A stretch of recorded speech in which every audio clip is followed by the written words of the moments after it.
What's up, everybody? Happy Monday, 9 p.m. Time to get rolling. What's up, John? Howdy. Wait for a few people to get in here before we get started. Let's see.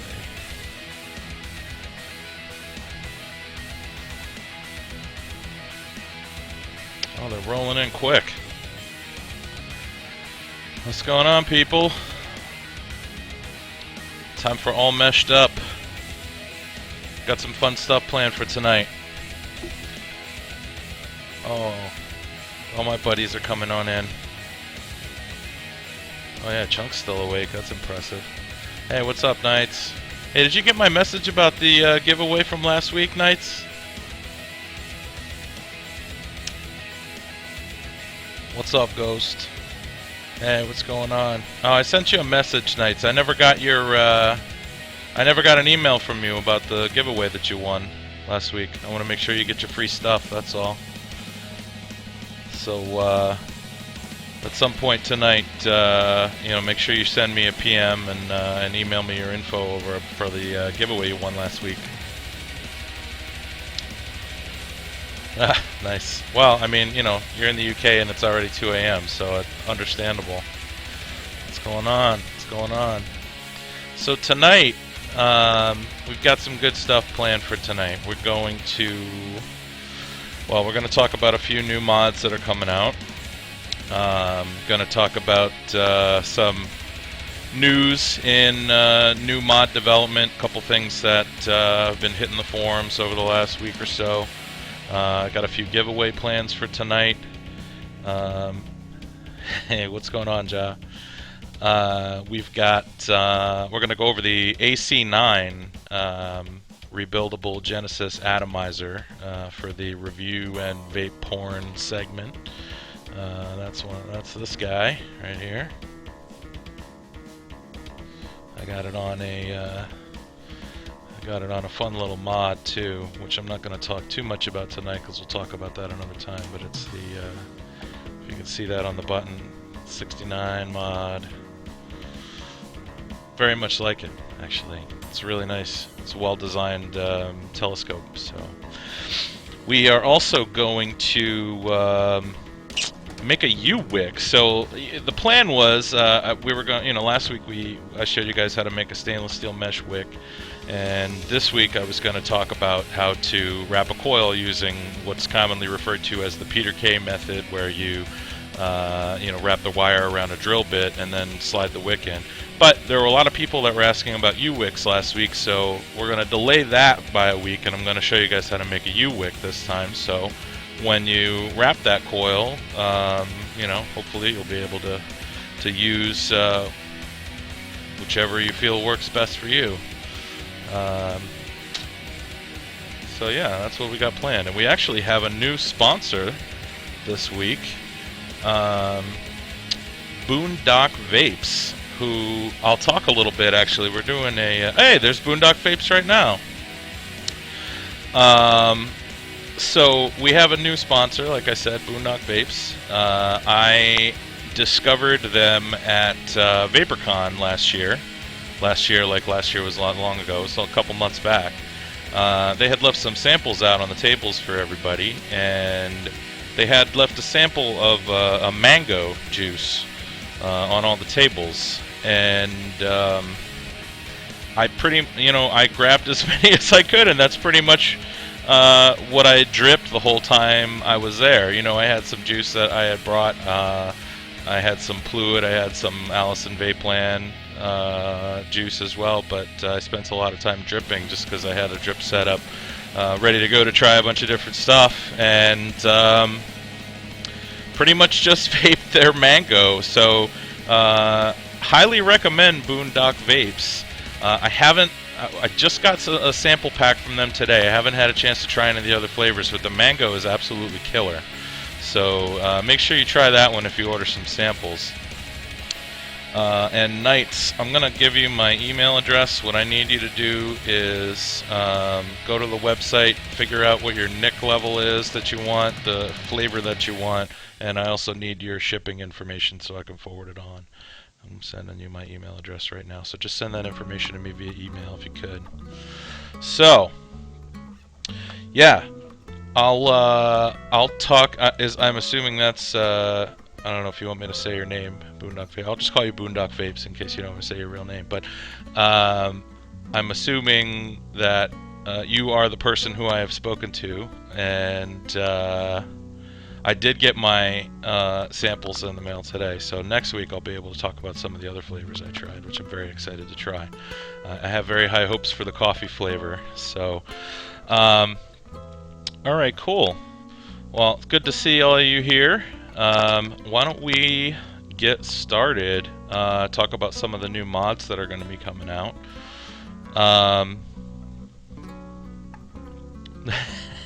This is impossible. I don't know. Hopefully there are lots of ladies that are in the group of people that are ghosting watching the show and just haven't popped into the chat yet, but we'll see.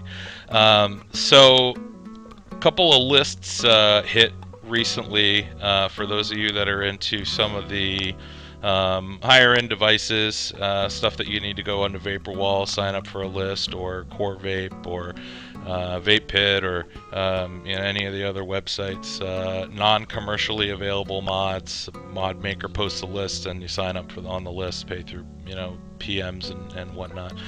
The Sturm V2, which is a telescoping 1400.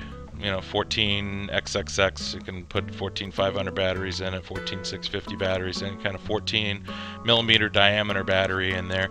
The version 2 list was up, and Sturm has a new atomizer coming out called the Pandora that's was available as part of that list as well. Looks very interesting. Originally it was supposed to be a silica only atomizer, but from what I understand, that has since changed. I still haven't I still don't have a real clear understanding of exactly how that's supposed to work. It looks like it's made so that you can use the Pyrex tube around the stainless steel mesh wick. But again, I'm not real clear on it. It's got some really interesting features, though. It's actually got 3 different air holes around the sides, which is really interesting. And they're all 3 different sizes. And there's a wall that on the inside that is covered up by the top cap that prevents air from coming in the 2 air holes that you don't have lined up with the wick. So basically, you have adjustable draw with 3 different air hole sizes just by turning the top cap. It's pretty cool, along with some other features. It's a side wick, but the way that the wick is enclosed on the inside of the mod, it looks like it'll keep the vapor much more warm because the chamber looks like it's really compact. Really interested to try it out. It looks great. To be honest with you, it's a really interesting design. So can't wait to try it. I am on the list myself. I think there's some other people in here that are on the list too. So hopefully they'll be shipping out pretty soon. There's also Kato, Kato, which he's done some really nice limited run stuff in the past. His version 2 of the Popular is now available. The list is up on, I haven't checked in the other sites, but it's up on VaporWall, so if you want to sign up, it's actually a very reasonably priced, really nice looking mod.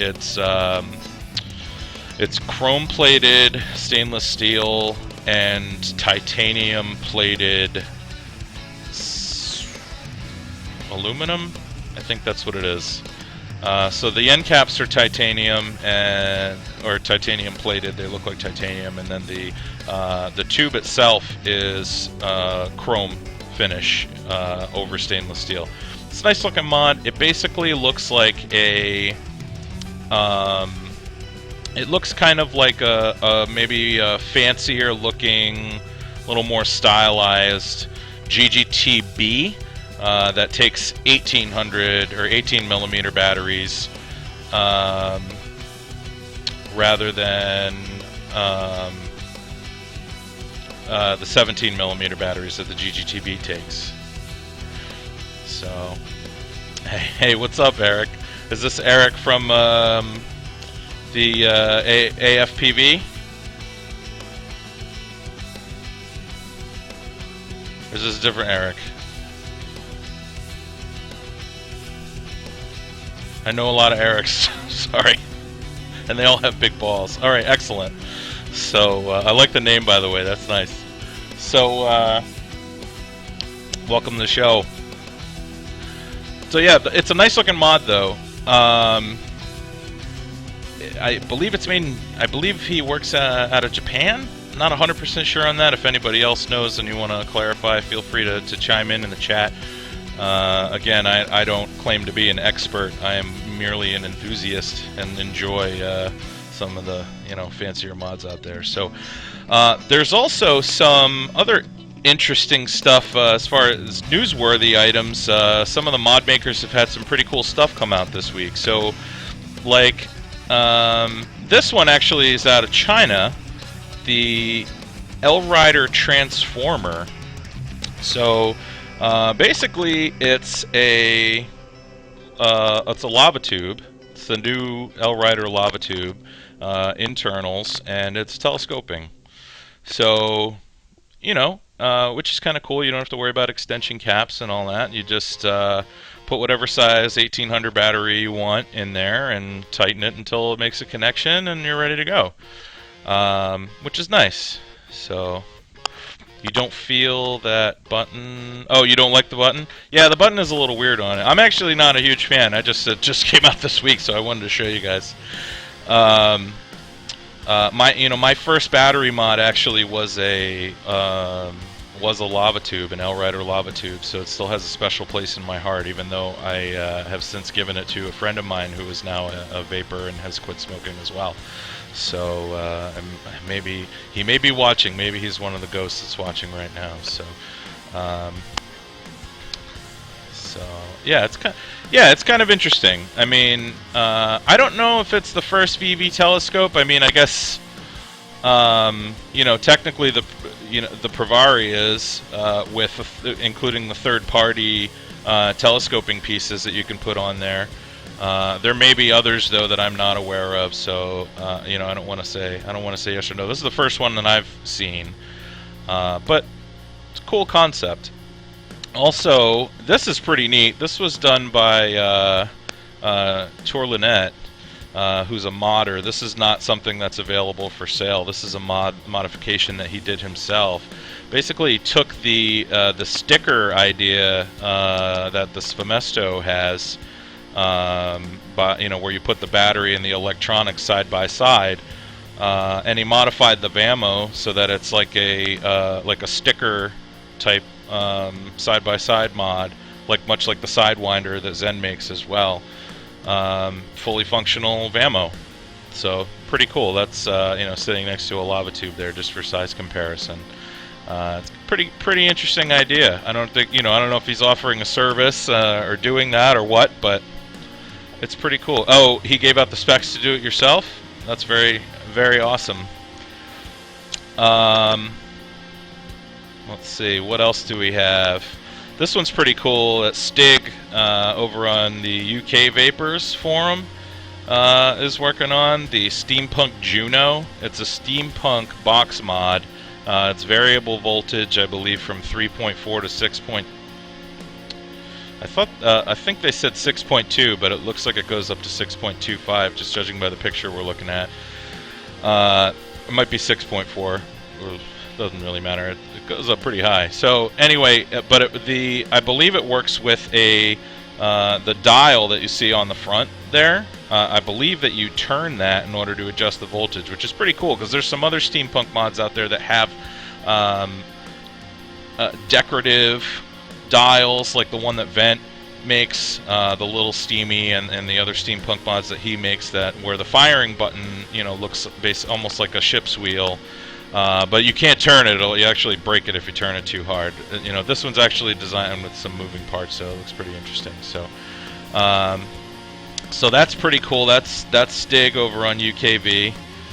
I'm actually not sure, Ghost. I mean, there's definitely a good amount of electronics in there too, so it might just be one. It's you know, although I say that now, you're right. It's probably two batteries to get to get the voltage to vary that much. It might be 18500s. It might be 18350s. I'm not sure. That's Stig, STIG, over on UK Vapors Forum. That is making that one. I don't know how available they are. I've seen pictures of a few of them. I'm not sure if this is something he's going to sell or just doing for friends or what. But I do believe it can make espresso. It even does the steamed milk if you want cappuccino. So it's pretty cool. Let's see, what else do we have? And here's another new one that's coming out. This is available from vaporyvita.es. This is called the Little Bulldog. It's a new 14500. Reminds me a lot of almost like a cross between a version 2 and a version 3 Piccolo. So it's almost like that new classic V2.5 that GP's got. But it's got carbon fiber cover, and it's got some carbon fiber parts to it. It's kind of interesting. Pretty cool looking little mod though. Again, it's a 14500, so you're not going to get a ton of battery life, but it'll be nice for using a narrower atomizer like an Avis or a Hellfire Mini, or some of the other narrower, like a Mini Did would look nice on this. So it's a pretty cool looking little mod though. I like the look of it. Yeah, so yeah, some cool stuff. And if I remember correctly, this one's pretty reasonably priced, and I think it's actually available now. I think they're in stock, and that website again is, I'm going to type it in chat here. It's vaporyvita.es. So if you want to check that out on the website, see if it's for sale, maybe pick one up. I think they're pretty reasonably priced, so or at least take a look at it. So that's what the new mods that I've been kind of seeing this week. I'm not sure on the price. I actually didn't check the price on it. I am not interested in purchasing one myself. I'm not really a huge fan of the carbon fiber. I like stainless, brass, titanium. I'm a metalhead, so just fitting that I should have a metal mod. So I do like this. I do like the 69 mod. I got the Eric Edition 69 mod, which is the one that's got the mixed, polished and brushed finish. Now, for those of you that aren't familiar with this, again, I'm not going to get into too much detail in this guy because it's not the focus of today's show. But you can see, it's a telescoping mod. But the way that it's set up, you can actually take this piece off here and attach it at the bottom, so that you have a bottom side firing button rather than a top side firing button. So whatever your preference for button location, other than obviously you can't do a bottom all the way on the bottom button, but you could put it where like a GGTB, GGTS button is located, or where it is right now. I like having the button up here. That was one of the things I liked about the Orion. Personally, I like either that or an actual all the way at the bottom button, like a Caravelle, Piccolo, all that stuff. So it vapes well, though. I actually was comparing this side by side to the GP PAPs that I have. I have the AC9 on the GP PAPs. Cleaned all the contacts on it before I made a comparison, because this is a brand new mod, so it didn't have any kind of tarnish on it. And I fired them up side by side, and this is hitting harder than the GP PAPs. And I don't have the equipment to measure properly what the voltage drop is, and I should invest in that for the show. But this does hit harder. I'm definitely getting more power to the coil with this mod than I was with the GP PAPs. So pretty cool. I like it. I'm gonna take a vape actually. Take a little break from talking here for a second.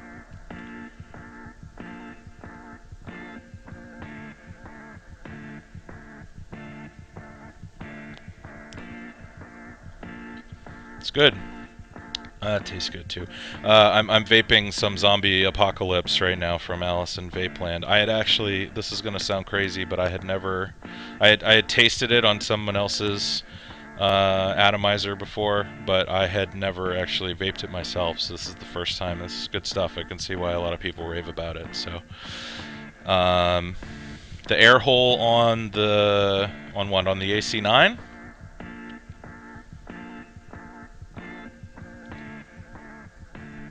What's the mod called, or what's the atomizer called? The mod is the 69 mod by Atmo Mixani. The air hole on the AC9, I'm not sure what the exact diameter is, but it's pretty good size. If I had to guess, I'd say it's probably a 1.5 mil. It's a pretty airy draw. I'm taking a direct lung hit off of it. I'm not taking a mouth hit and then inhaling. So, I mean, it's pretty airy, and I have a zero point 0.9 ohm coil on there too. So in order to be able to do that, and I've said this before, but it's not like I've got iron lungs. I'm actually asthmatic, so I'm not like trying to brag or anything. It's just it's a cool, or it's a smooth vape, I should say. It's not cool, it's warm, but it's smooth. So and I'll take another whack on it.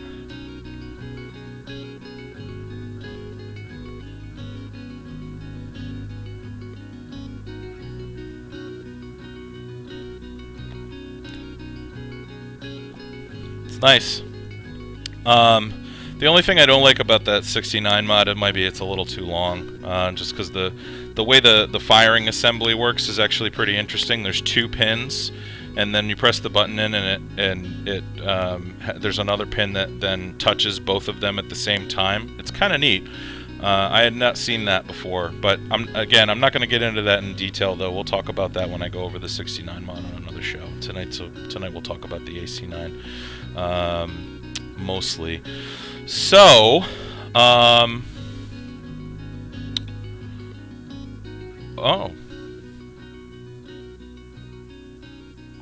I'm not sure what that has to do with an airy draw or not, but all right, you were experimenting. I think we all did in college. I never got into the horse thing. I was more of a, um, I was more into rodents, but you know, to each their own, though. So I think we should do a giveaway. What do you guys think? Yeah. Um, no, I wasn't really into rodents, Al. Uh, yeah, I think so. I think it's time for a giveaway. So first, what we're gonna do is we're gonna start off with an 18 milliliter bottle of your choice of flavor and nicotine content and PG/VG ratio from Alice in Vapeland. Boom. Let's see how many people we have in here. Got 50 people in right now, so let's do, just to be safe, we'll do a number from 1 to 55. And yes, I already refreshed the random number generator, so don't worry. Yeah, Richard Gere would definitely agree with you, Eric. Alright, so number from 1 to 55. When I say go in the chat, type in a number from 1 to 55. Closest gets an 18 milliliter bottle from Alice in Vapeland. And go.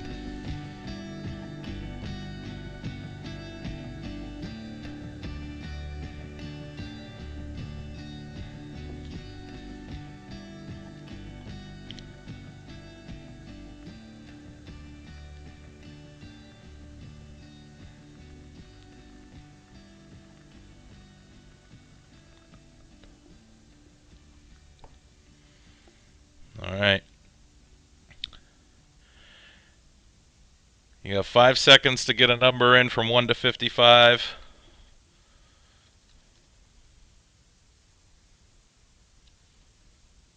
And stop. All right, very good. Let's see what we got. And the random generator says 15. Oh, John Egan's close with 14. Do we have a 15? Couple 12s. 17. I think you won, John. looks like. Unless I'm missing one.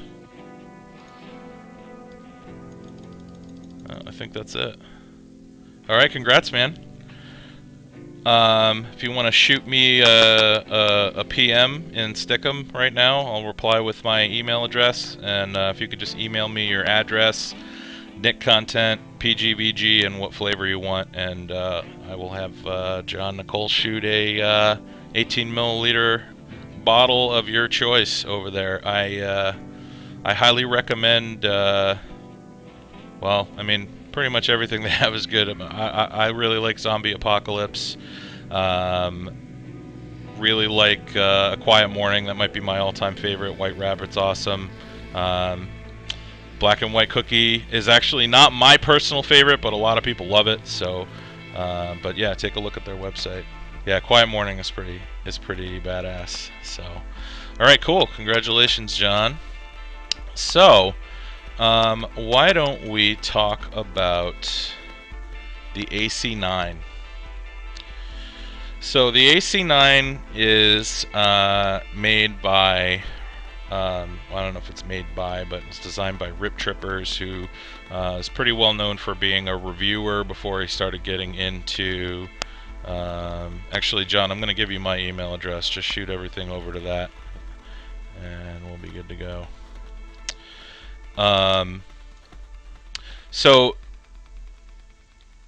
Yeah, I don't know if he's actually, if he's actually doing the machining or not. I think it's being done in a shop, but he designed it.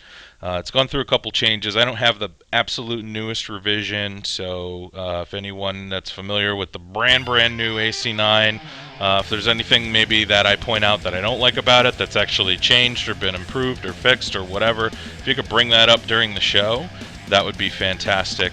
Because I don't want to go, knocking features that have already been fixed or have already been improved. So, but anyway, so the AC9, it's a pretty basic construction. It's really well made. The stainless steel is nicely machined. Everything fits together pretty nice. It's a little blurry, but it looks nice. It's on the 69 mod. It's a 22 millimeter diameter atomizer, which I like that size a lot, because what that allows it to do is fit flush on a 22 millimeter mod, obviously. So on the 69 mod, it fits flush. It fits flush on a Caravella. It fits flush on a GP PAPS. Fits flush on a Gus 22, and any number of other 22 millimeter mods that are out there, which is a pretty common size for mods that take 1800 size batteries. I think the Gus telescopic might be 22 millimeter. I'm not 100% sure. I actually don't have a Gus telescopic, but there's a lot of them out there. So it looks really nice. It looks good on the Caravella. It looked good on the PAPS when I was using it on there. It fit flush down there. On the 69, it doesn't. You can see there's a little bit of a gap there in between. Some people freak out about that. It doesn't bother me too much. But in between the top cap on the 69 mod and on the bottom of the AC9. One thing I don't love about it is it's got a polypropylene or polycarbonate. I'm not sure which. I think it's polypropylene, just because it's a little clouded, the finish, which is a little stronger than polycarbonate, which is good. But anyway, it's got a poly tank. Yeah, I know, Eric, right? Fucking gaps.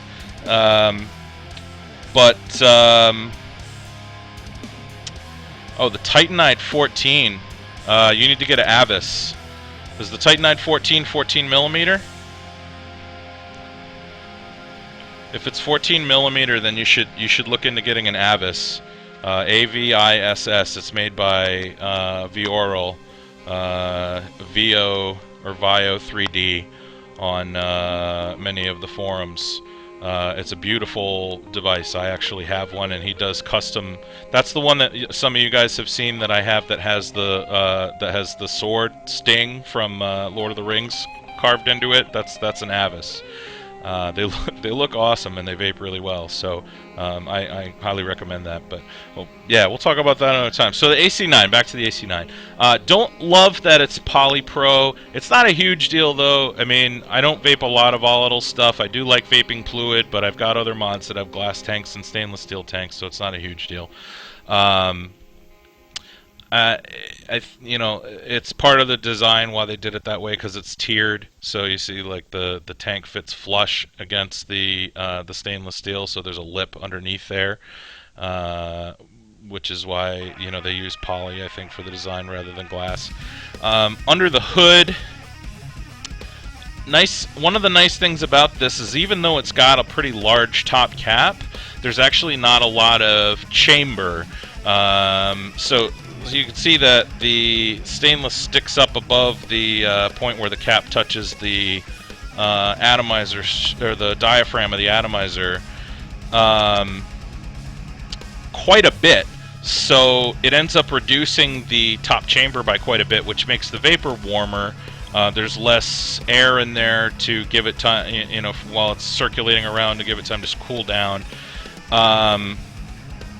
It's got a pretty good size wick hole. I think it's a 3mm. It might be a 3.5, but I believe it's a 3.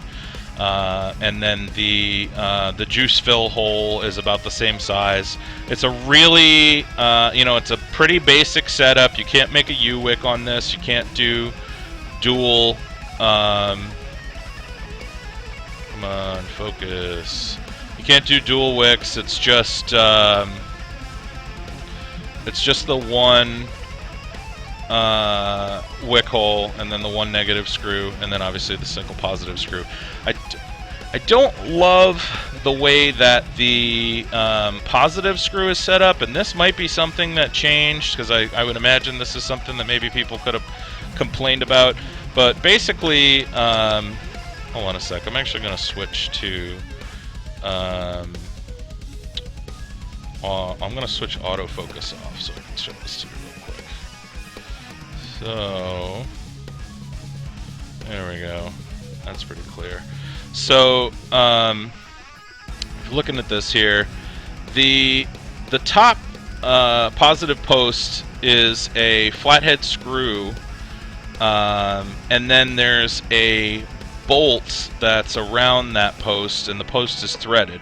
So instead of like screwing the top down to where it makes contact with a stationary bolt or stationary piece of metal, so that you can make your, you know, to tighten around the positive leg on your coil, you actually have to screw that.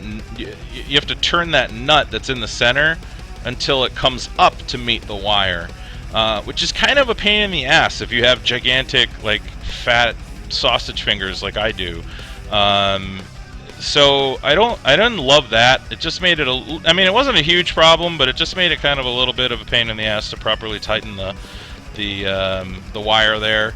I believe that the idea behind that design is so that the positive post is adjustable in height, so that the pin on the other end of it is adjustable, so you can make it fit flush on a battery mod that is not adjustable. But yeah, I didn't love that about it. But again, not a huge deal. You know, overall the construction's solid. I like the reduced chamber on it. It's a simple setup. I like that it's got a large wick hole. In fact, and this is kind of interesting, even though I'm vaping at a really low ohm here, this is like a 0.8, 0.9 ohm coil, and I've actually got a fresh battery in here. I replaced the battery right before the show.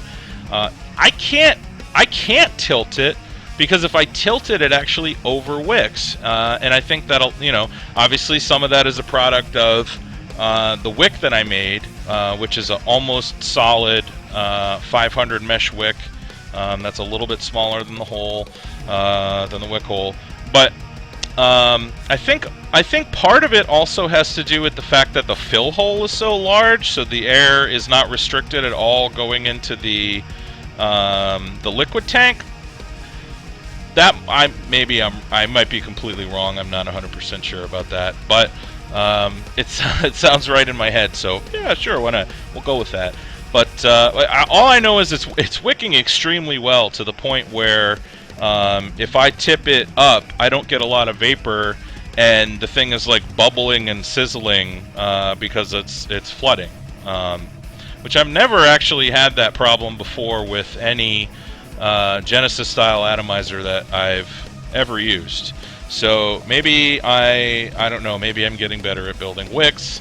Maybe it's something with the device. I'm really not 100% sure, to be honest with you. I'm going to take another vape off of it, though, because talking about it is making me want to puff on this thing, so...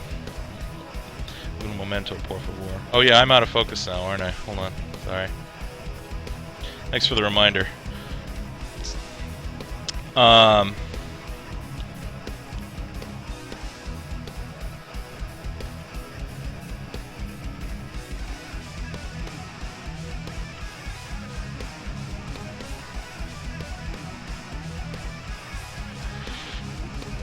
The average charge time? That is a good question. That's really going to depend on your charger. It's also going to depend on the settings on your charger, because you can charge at different speeds. Right, yeah, I mean, it depends on the charger. And if you've got like a, you know, like an XTAR WP2, where you can actually adjust the settings so it charges faster. Yeah, it depends. It depends. Are you having issues with it taking a long time to charge?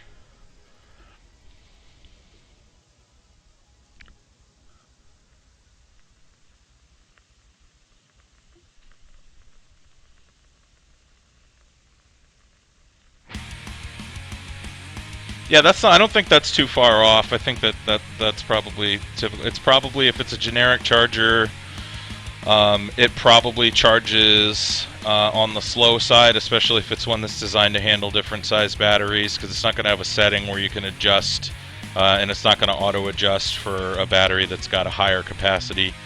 So it'll just charge at a safe rate for a low capacity, like an 18350 or 14500 or something like that. So yeah, that should be pretty normal. So yeah, back to the AC9. So I like this atomizer a lot, I have to say. It's got there's a lot of things about it that I like. I like that it's got adjustable throat hit, which, you know, all that means is it's not threaded. And for me, I don't even use it, so it's not like it's this cool feature that I use all the time, like, oh, you know what, I really feel like taking a hit with a lot of throat hit right now, I'm gonna adjust it. I always leave it lined up with the wick hole, but it's one of those things that, like, I don't know, mentally I like to know that I can if I ever wanted to. I like that it's got a really big juice capacity. I think it holds like 4.5 or 5 milliliters, because I put 4 in here today and it didn't fill it up all the way. It almost filled it up to the top though, but there's a little bit of space underneath too, so I'm not really sure. Well, however much juice is between the top of the visible tank and then the bottom of the diaphragm there, I'm not sure, but yeah, add that to 4 and that's the capacity. But anyway, yeah, it's got a good size capacity. I like the way that the wick hole is aligned with the wick. It's aligned with the base of the wick, which I've found helps a little bit, keeping the wick cool when you're vaping at a high, I'm sorry, keeping the coil cooler when you're vaping at a high wattage, so that's good. The wicking thing, again, might be device, it might be that I'm just getting better at making wicks, I really don't know. That's really cool. So all in all, I like the AC9 a lot. It's also made in the US, which is, you know, I like that about it. I like being able to support the American mod makers. That's cool. The things I don't like about it are really kind of minimal. Actually, that's not true. I do have one major issue with it. Yeah, with America, made in America. The one big issue I have with this thing, the friggin'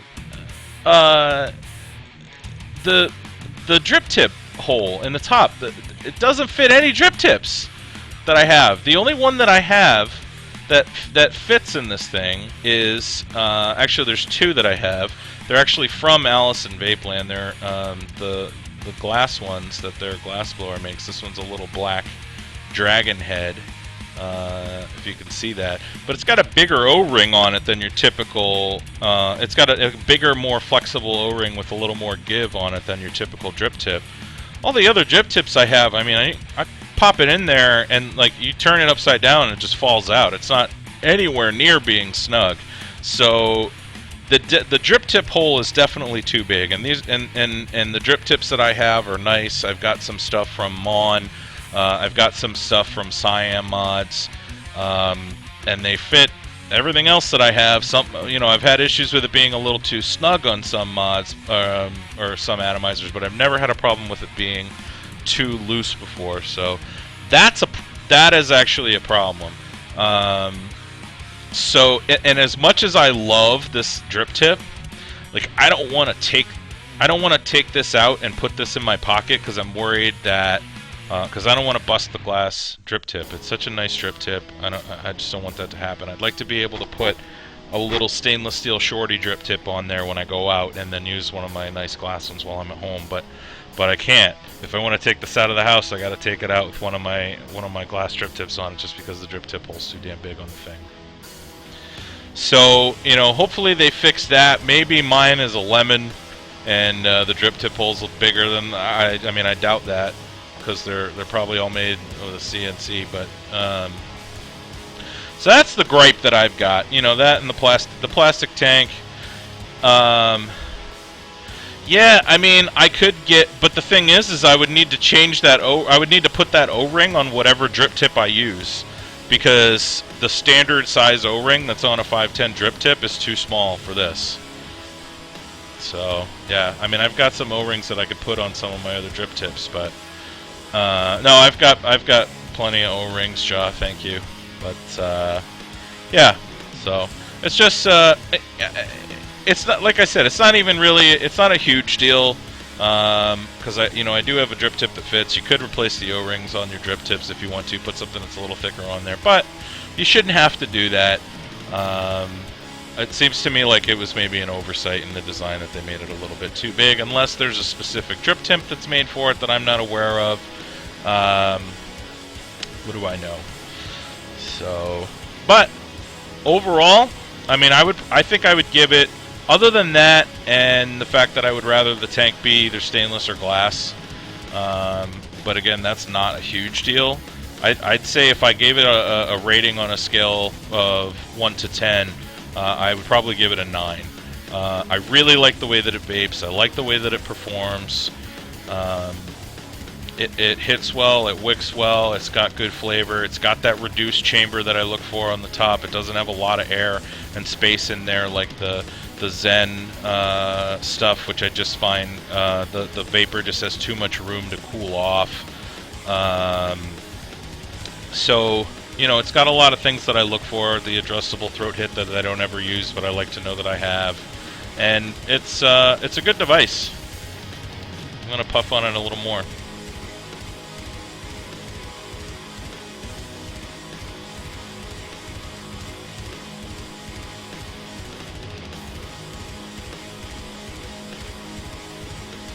I'm using 28 gauge. I've got a pretty fat wick on it, and it's a 4-5 wrap of 28 gauge. So it's ohming out around 0.8, 0.9. I really like using 28 gauge. Actually, I've switched to it pretty much exclusively, unless I'm building a really small coil on like a dripper. Yep, I have 30, I have 32, I have 34, and I have 28. I haven't tried using 30 on the AC9 specifically. I've only used the 28 on it. Actually, this is the first setup that I did on it. I've been vaping on this all week, and in preparation for this little review for tonight. So. Now, Jeff, are you talking about specifically for the AC9, the 30 gauge, or just in general?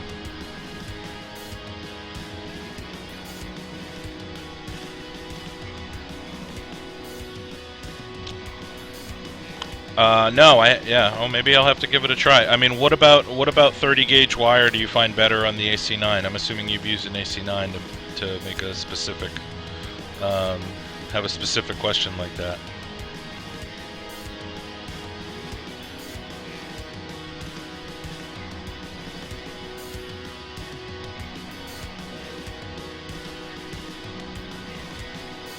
Fair enough.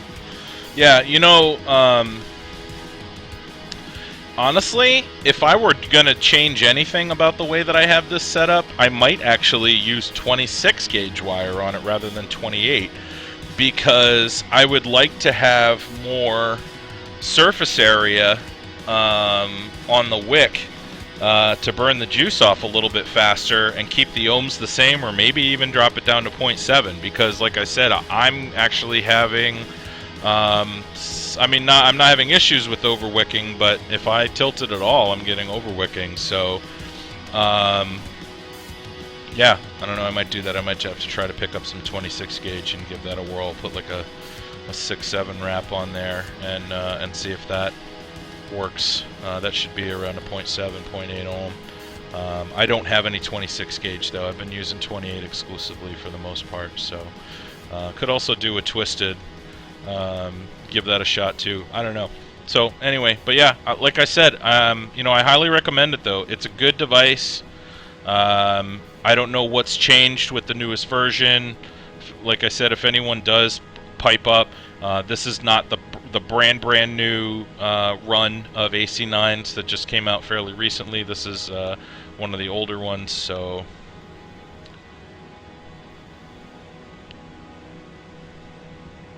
Like a damp towel.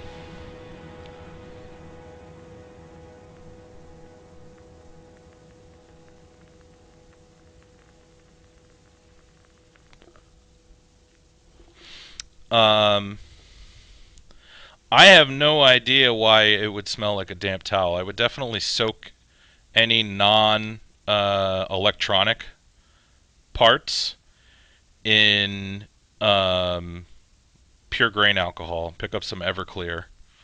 I don't know why that would be. That's really strange. I wonder if maybe you're getting if there's some moisture building up because of heat buildup inside the device. That's possible. I mean, yeah, is it the Addy or the Cardo that stinks, or is it actually the mod itself? Like, what kind of mod are you using?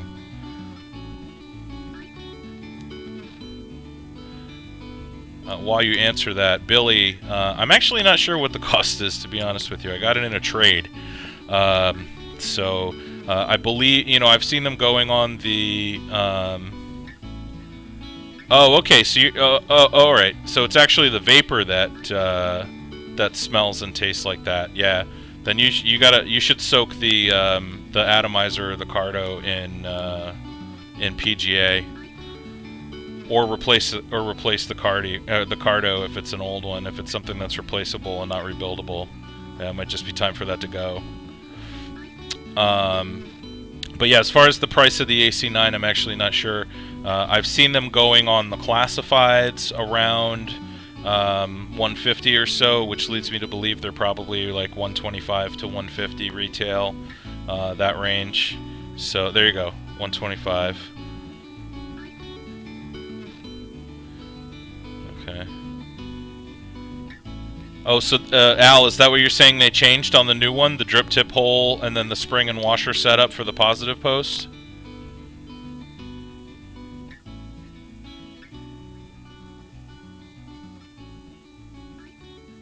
If that's the case, well, there you go. So the new version, they fixed the two biggest issues that I have with it.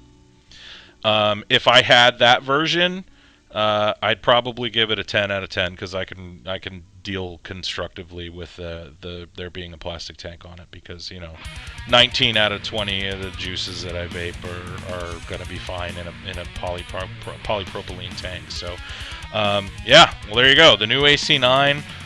With the smaller drip tip hole and the new spring and washer setup, money, thumbs up. Oh, so you can actually get so you can actually upgrade the existing one, is what you're saying, Al, if you have that one.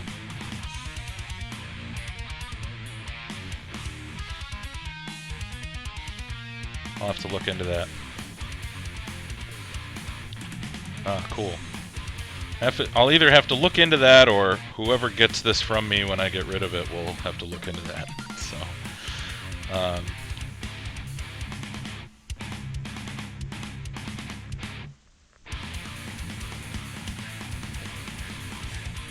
yeah, that's another thing I like about the AC9. Is it's going to be fairly readily available. I mean, it's still going to be something that'll go in stock and go out of stock and go in stock and go out of stock, but it's not something where you're going to have to put your name on a list and wait until they get to your name, and then if you want another one, put your name on the list again and wait until they get to your name. You know, it'll be more like what Faceless has going on with the iHybrid, where they're just in stock. You know, every few weeks, and then when they sell out, and you get a notification when they come back in stock, so it'll be more commercially available. Yeah, the lists are rough. I do the list thing, and it can be a pain in the butt, especially if you just, you know, if there's something you really want and you have no idea when the list is going to go live, and, you know, it just because it's a European mod maker, you know, it goes live while you're asleep and you don't get on the list, and, well, what are you going to do? So... Like, actually, one of the first ones I talked about today, this morning I was putting together the rest of the schedule for today's show, and I wanted to talk about the Sturm a little bit, the Sturm V2 and the Pandora, and send people over there to Vaporwall and Core Vape to get on the list, and like 3 hours before my show started, they closed the list, so sorry, you guys are shit out of luck if you didn't get on the Sturm lists and the Pandora lists, but you know, what are you going to do? The good news about that, though, is the Sturm stuff is going to be available, much like the AC9, on, I believe, a couple different websites. I know that Vapists, Vaporizers, the UK website, which actually has very fast, reasonable shipping to the United States, they will be carrying the Pandora and the Sturm V2, so that's good news for all of us.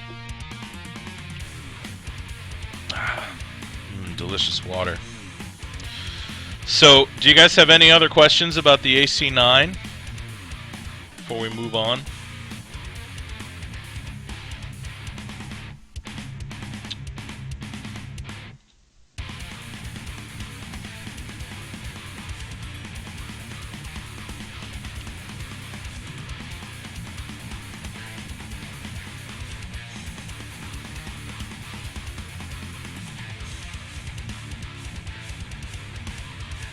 All right.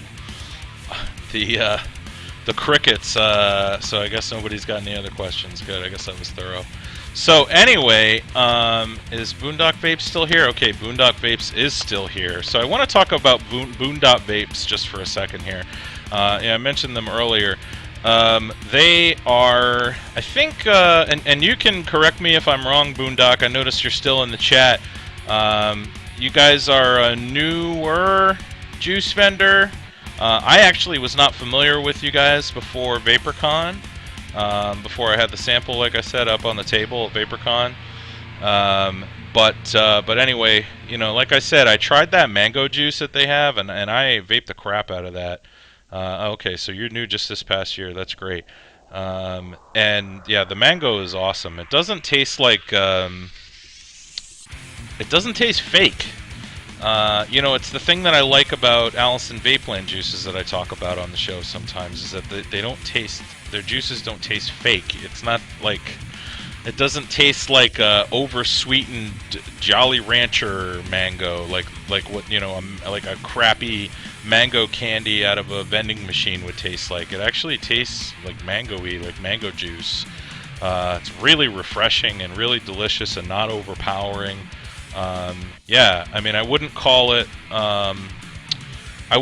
subtle. It's not like a real mild flavor. It's definitely got flavor. It's got pop, but it's really clean and it tastes really good. And I can't wait to try the other stuff. Like I said, I just got you know, a sample pack from them today. I'll talk about some of the other juices that I try from them next time. But yeah, I mean, you got, oh, no problem. Yeah, I mean, you guys are. And the other thing that I really liked when I went to your website, the first thing that I look for in a juice vendor is I look to see how many juices they sell. if you go to their website and you see, you know, they've got 150 juices, or they've got, you know, 100 different flavors, and they have like 25 flavors in each category, and like all, you know, and all this. I mean, what a mess. Do you really think that all of those juices are going to be like spot on and they mastered each one of those flavors? I don't think so. So when I go, you know, I go to a website and I see that they have, you know, 10, 15, 20 juices that all have like interesting names, and you read the descriptions, and a lot of them are like really complex, and you can just tell that they took the time to do a lot of testing with these. Oh, no problem, Al. I'll talk to you soon. Good luck with that. So, yeah, I mean, that's the sign. I mean, that actually, I mean, that draws me in right away. That makes me want to buy some of their stuff. So, and they are like that. They don't have a ton of different flavors, and the ones that they have, you can tell that they put a lot of time into. So, yeah, check out the website too. I'm putting it in the chat real quick.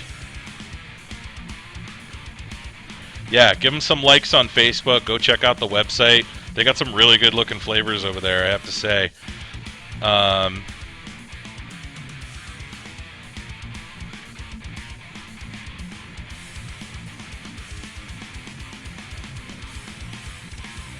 I can't wait to try that coffee one, because I'm yet to find a coffee vape that I love, but I'd like to have a coffee vape that I love, because actually, for the same reason that I like dessert vapes a lot, because I'm doing a low-carb diet, it actually kind of helps me with like sweets cravings.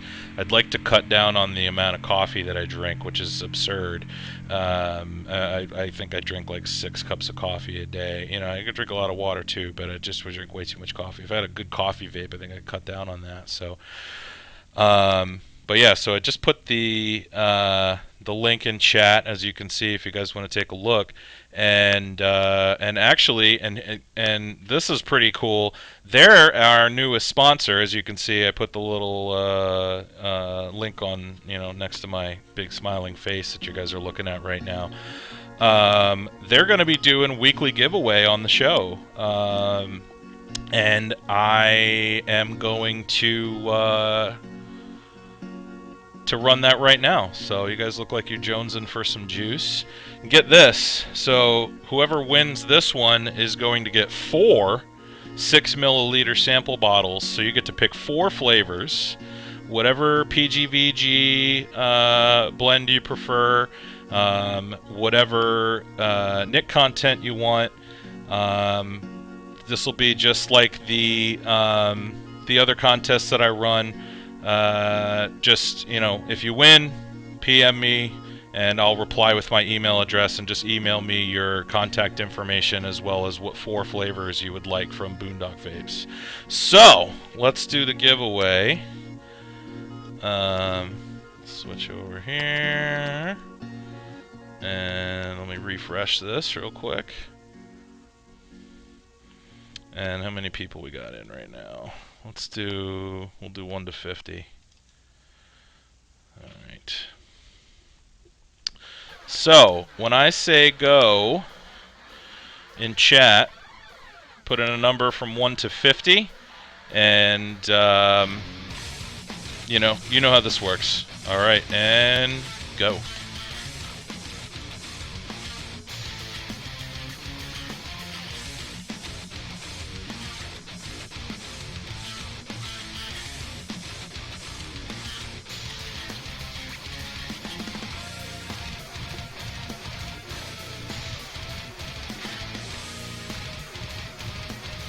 Alright, we'll let it run for a little bit. Any last minutes? I'm going to get a number in.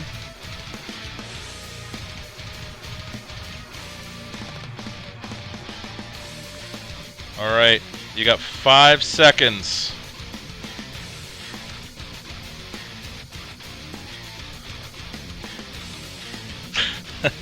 I was wondering who you were calling Pigbeard. Alright, cool. And stop. Let's see what we got. 1 to 50. Ready? Here we go. Winner is number 10. Let's see, who's number 10? I see a 17. I see a 9, Space Cadet. And alright, it looks like Space Cadet is the winner. I don't see any 11s or 10s in there. Alright, cool. Congratulations, Mr. Cadet. If you want to shoot me a PM, and I'll give you my email address. Congrats, Greg. So, and like I said, make sure you pick out 4 flavors. It's going to be 4 6-milliliter sample bottles, enough to fill up a couple tanks. And your NIC level that you want, PG, VG that you want, and I'll send that over to Boondock Vapes, and they'll get your prize out to you. And here is my email address. Alright, awesome.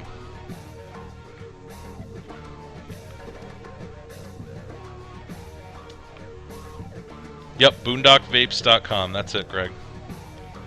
I'm going to put it in chat again one more time if anyone wants to check it out. Let's see, boondockvapes.com. There you go.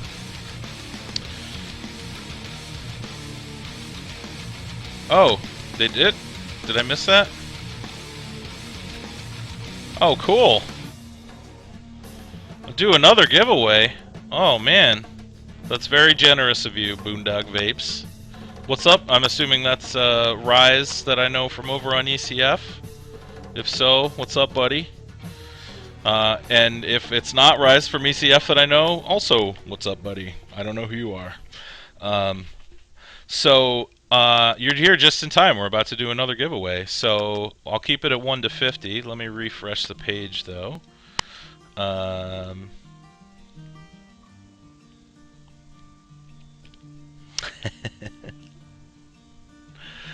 Yes. Yeah, I thought that was pretty cool when they said that they wanted to do a sponsorship. They actually put a link to vapon.tv on there too, on their website. So good stuff. All right, let's see. So we'll do 1 to 50 again. Another giveaway. All right, there you go. What's up, Rise? So for those new to the show, what I'm going to do is I'm going to type "go" in chat. After you see "go" in chat, pick a number from 1 to 50, type it in chat, and then we'll do random number generation to see who wins 4 6-milliliter sample bottles from Boondock Vapes, and you get to choose your flavors, NIC content, PGVG, etc., as I've said. So, all right, and go.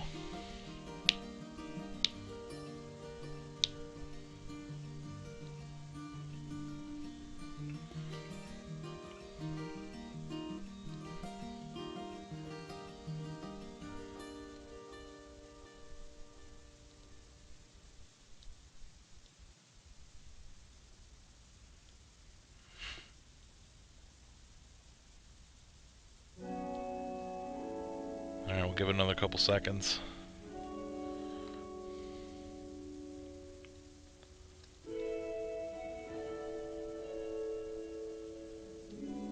Five seconds. Alright, I think we're good. Alright, here we go. Let's see. 1 to 50. And the winner is 1! Wow! Look at that!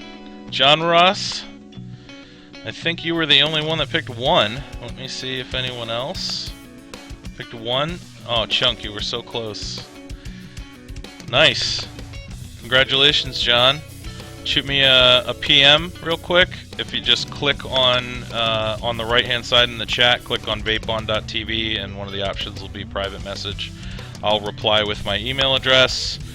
Send your address, NIC level, the 4 juices you want from boondockvapes.com, as well as, I think that's everything, right? Yeah, flavors, yeah, okay, yeah. Just send me whatever crap you would usually put in on order, and I'll make sure that they get it. So, and just so you know, again, the website is boondockvapes.com. There you go. Alright, I'm gonna take another puff before we keep going here.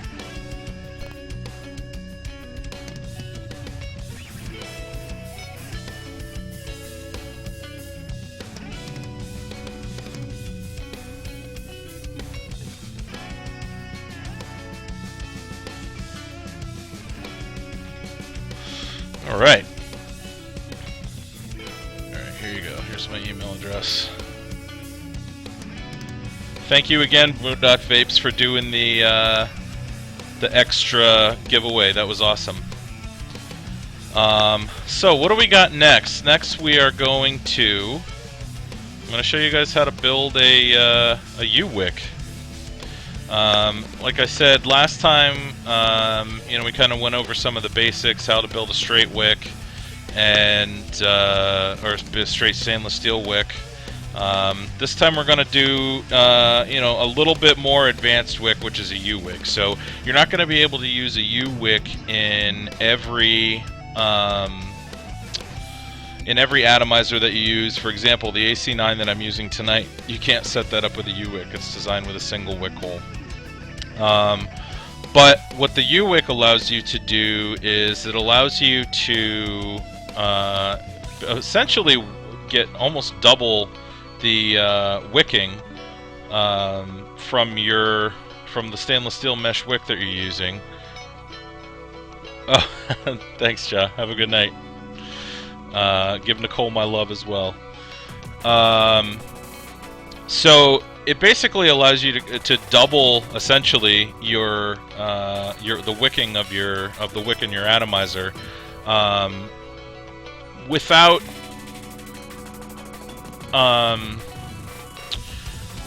without having to have a giant wick hole on the inside of the atomizer. So you can have a little more compact atomizer internally. So, like for example, with the Hellfire Mini, it's got really small wick holes. So if you want to do a really low ohm coil, like a 0.6, 7, 8, you know, try not to go too low with that. It gets a little dangerous. But you know, if you want to go really high wattage with your vape, and you know, you want to use you have a small device and you got a small wick hole. If it's got two holes, you can set up a U-Wick and you'll get wicking enough to keep up with it.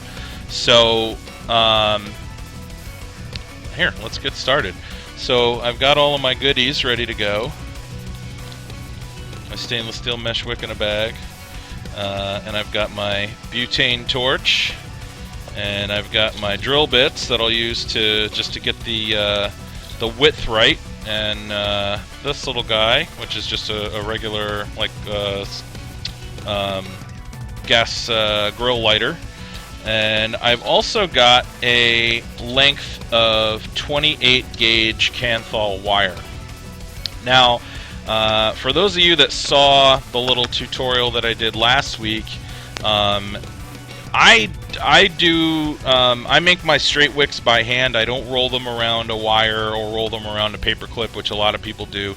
However, with the U-Wick, one of the things with the U-Wick, one of the things that makes a U-Wick a little bit tough to build is when you bend it into that U shape, you can kink it like kinking a hose.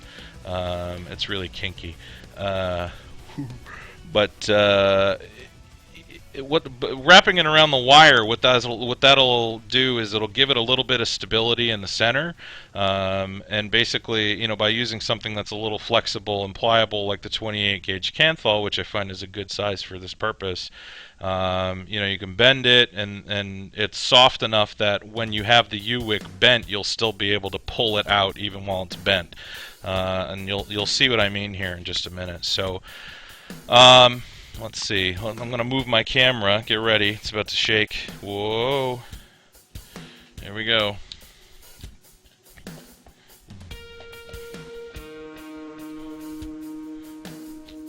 Okay. Let's see. Looks like you got a good view of my fat gut here. Excellent. So, let's start. So we've got the piece of wire here. you've got your mesh. Oh, I'm glad you enjoyed the show. Oh, Darth's already gone. Damn. I missed out on that one. Well, balls. So I'm gonna grab a piece of 500 mesh wick for this. So I've got a piece that I've hacked up pretty good already there that you can see. I'm not gonna do the two different sizes like I do sometimes with my straight wicks.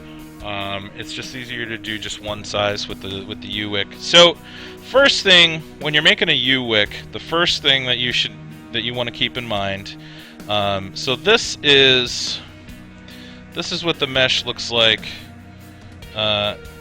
This is how the sheet is if I hold it how it came. So like this is one edge of the sheet, this is another edge of the sheet, and you can see here that I've cut a lot of pieces off at an angle rather than straight. So I'm holding this vertically right now, and you can see that there's angled chunks taken off. The reason for that is if you make a U-wick, when you cut the mesh, if you cut it at a 45-degree angle instead of cutting it with the grain of the mesh, it'll actually help with preventing that kinking of the mesh that I mentioned to you.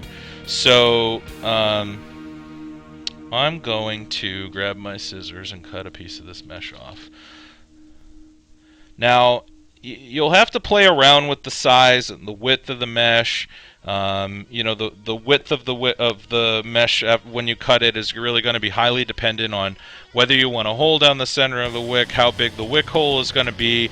Like, we'll just say that I'm making this for a 2mm wick hole, so like a small wick hole on like a Hellfire Mini or a Hellfire Mega or something else that uses a small wick hole that can take a U-wick.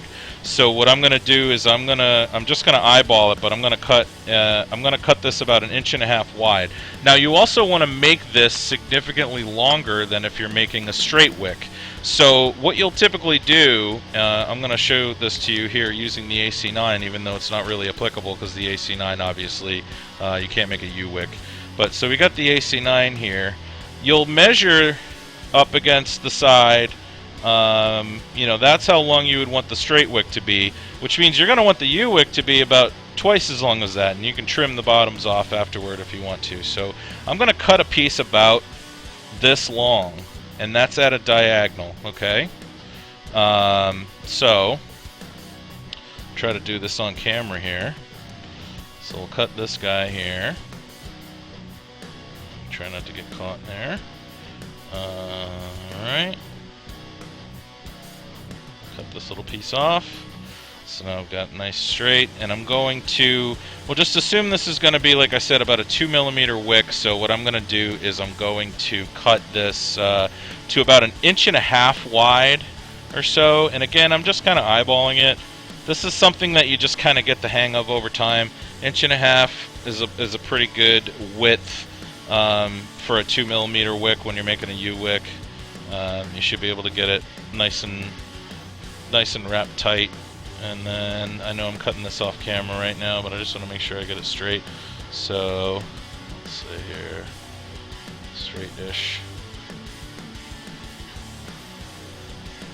and cut this chunk off. There we go. And put the rest of this aside. So now I've got this piece of mesh that's kind of will be rectangular in a moment when I cut the bottom off. There we go. So it's a little sloppy, but yeah, you know, whatever. It doesn't have to be perfect. So, oops, oh, that was pretty stupid. I left my AC9 on its side with the wick hole down, and it leaked all over the place because I'm an idiot. Welcome to the world of Genesis-style atomizers. There we go. So now you got the piece of mesh. Now, what I showed you last week, this is something that's going to be a little bit different about this setup, okay? So when I make a straight wick, I actually do a pre-oxidizing on the wick, also known as the Jack Frost method, where you oxidize the wick before you roll it. With a U-wick, you can do that, but I don't recommend doing that, because if you're going to do that, what'll happen is it'll make it a little bit stiffer, which I can see that you guys are talking about things that are stiff or not stiff in chat. But it'll make it so that it's less pliable, and it'll make it difficult to get that tight U-bend in it without getting a kink. So you actually want to make the wick without doing a pre-oxidation. So I'm going to do that same thing that I showed you guys last week, where I actually bend over the top. This will be the outside. Just fold a tiny bit of it over. The reason that I do this is so that you don't have a potentially frayed stainless steel edge along the outside of the wick. So we'll do that little fold over, and you're just folding a tiny bit of it over, you know, as little as you can. I have big fingers, so it's actually a little more than is necessary. But and then we'll smooth that out. So, and then I'll show you here in a sec. Once I get that all smoothed out nice. So you can see now the top edge. I'll show it to you here. You can see the top edge is folded over just a tiny bit. See that? Is that autofocusing? Alright. Cool. So, then what you're going to do is, on the other end of it, on the bottom, just kind of curl it up a little bit. Don't, like you're starting to roll it, just so that it kind of has like a little bit of a roll at the bottom, like you're almost like, I don't know if any of you guys do any origami, but it's almost like making a crease, like a fold that you're not actually folding over, just to get the roll started there down on the bottom, so you got a little bit of a curl, so that, and then you take the wire and you can pop the wire that you have that you're going to wrap the wick around right into that little wrap that you've started on the bottom there. I hope that all makes sense. I hope you can see what I'm doing here.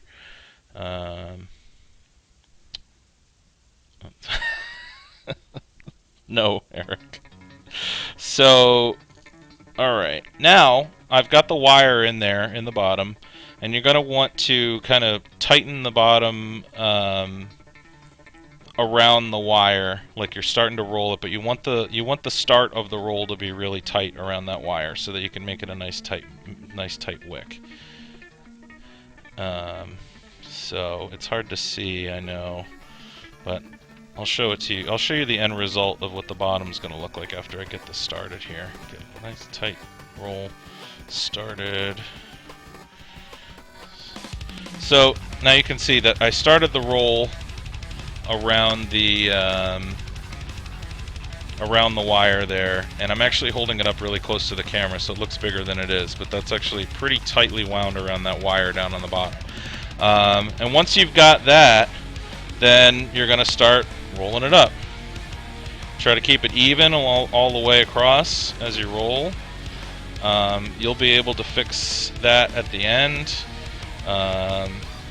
Just try to keep it relatively tight. You'll have to tighten it up at the end afterward anyway. Just keep rolling it up, roll it up, and then once you get the lip rolled over the top, that's when you can start tightening it and rolling it with your fingers. And you want to start at the center and kind of work your way out as you roll it up. That'll keep it from you getting any little kind of uneven spots. You start at the center like this and work your way out, roll it as you go. And you can see I still got the wire through there too. Okay. And we're going to keep going on this. You're going to want to get this pretty tight. So, going to use the end of the fingers, Put a little elbow grease into it, and keep rolling all the way to the edges. And I apologize if you guys are asking me questions in chat, but I'm going to want them to, and I'll respond to them in just a moment. So keep doing that. And then, and I'm not gonna show you this part because I showed this last week, but what you want to do is once you get it down to a point where it's pretty tight and close to where you want it to be, then pull out the drill bit that you have that fits in your wick hole nicely, and then you're going to want to keep holding the drill bit up to the wick and make sure that it lines up right. And once it does line up right, then you can stop tightening the wick up. It's the easiest way to measure it, and you can really just eyeball it that way. So, alright, so now you've got this nice long wick, and actually I'm going to tighten the end a little bit here. Nice long wick that's pretty evenly rolled, it looks like. I think I did a decent job on this guy. I'll just even it out a little bit. Alright, that's about a 2mm wick right there. So, you can see that. And you can see the wires sticking out of the end there. I'm going to stop for a second and see if you guys have any questions.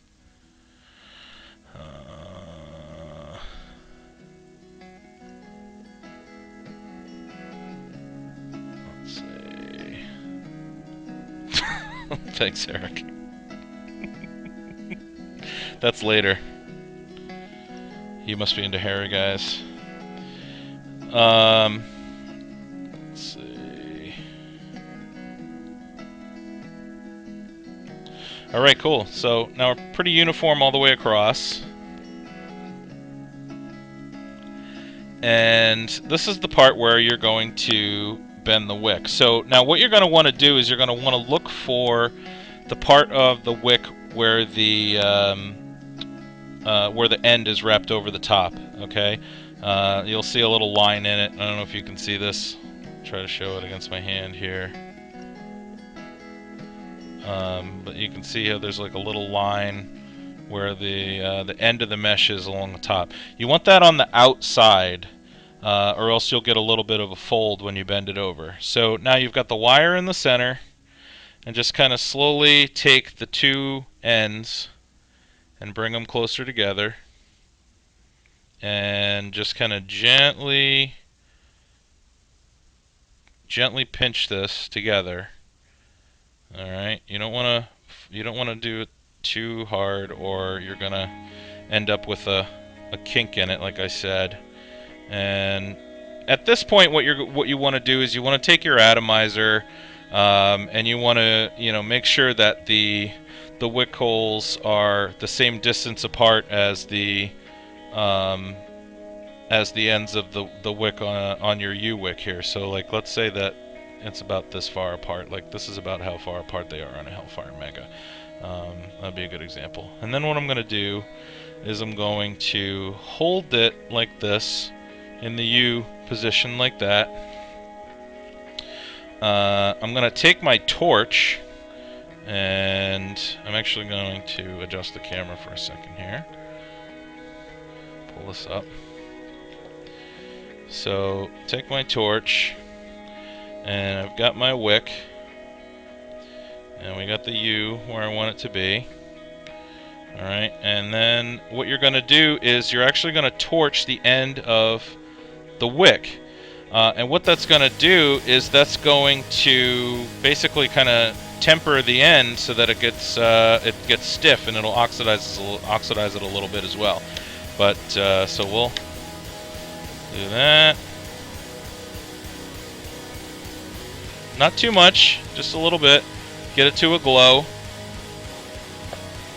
And check that out now. Now I'm not holding it together anymore. See that? I'll put it back down here so you can see it a little better.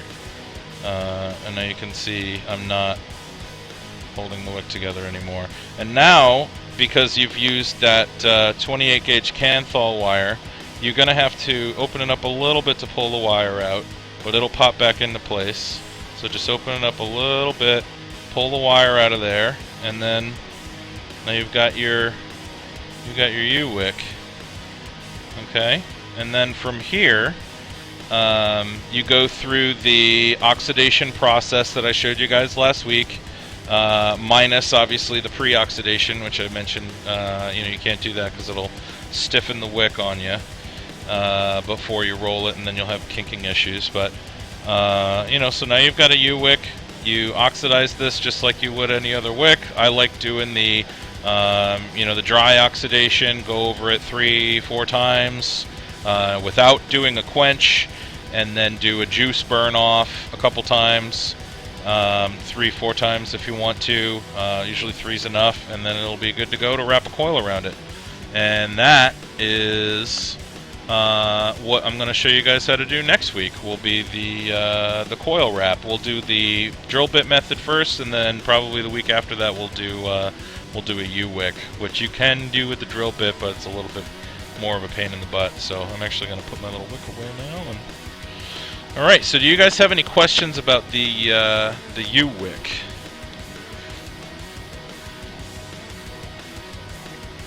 Sure you can. You can do shit like that.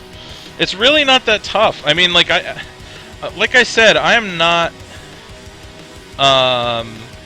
an expert at this. Like, I haven't been doing rebuildables for as long as a lot of people probably that are even in the room right now. I've only made maybe half a dozen U-wicks. It's really not that bad. You just need to know the proper technique to do it, and it makes it a lot easier. Hold on a second, I'm going to adjust the camera again. Let me see. Yeah, so I fire the wick, and I do not. Hold on. I'm sorry. I do not let it cool. I mean, I let it cool. I do not. Yeah, I am actually. You're not the first person that said that I should do some YouTube videos. I originally was planning on recording the show segment and putting it up on YouTube, but I think it would just be easier to do a YouTube video on its own, do it that way. So I'll probably put some YouTube videos up. But so anyway, yeah. So I don't quench it. I fire it and then I let it cool off. Don't dip it in water. Fire it again. What happens when you quench it in water is it actually will make it. It makes it harder and stiffer, but it also makes it more brittle. And the wick won't last as long if you do a burn and quench a bunch of times. So there's some benefits to it, and then there are negatives. The benefit is that the wick will be harder, so that it'll be easier to do a freehand wrap. But if you're going to use, because if you wrap it too tight, you'll actually bend the wick if it's not that stiff. It's kind of a pain in the ass. Yep, and then after I do that, exactly what Eric said. You put e-liquid on it, soak it, and then light it. Don't burn it all the way up and down like you do with the butane torch. You just light it and let the juice burn off on its own, and then do that 2 more times.